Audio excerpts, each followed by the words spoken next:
Ayon sa Pag-asa, northeast monsoon ang nakakaapekto sa northern at central Luzon. Easterlies naman ang nakakaapekto sa nalalabing bahagi ng ating bansa. Wala namang bagyo o low pressure area na minomonitor sa loob po ng ating PAR na maaaring makaapekto sa ating panahon. Ngayong araw dahil po sa easterlies ang Caraga, Davao Region, Northern Mindanao, Sacsayhuaman, Zamboanga Peninsula, Lanao del Sur at Maguindanao, asahan na maulap na kalangitan na may kalat-kalat na pag-ulan at thunderstorms. Dahil naman sa amihan, ang Cagayan Valley, Apayao, Aurora at Quezon, asahan din po maulap na kalangitan na may mga pag-ulan.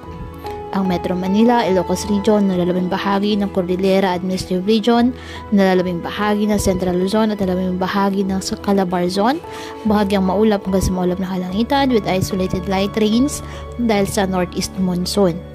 Ang nalalabing bahagi ng ating bansa, apektado ng easterlies at localized thunderstorms, kaya makakaasa pa rin ng maliwalas na panahon.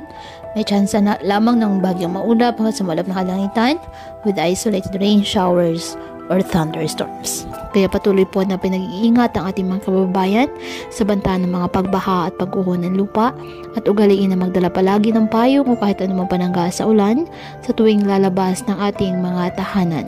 At yan po muna ang update sa lagay ng panahon ngayong araw. Muli patuloy po tayo na mag-ingat at palaging tandaan, God loves you. Stay safe and God bless.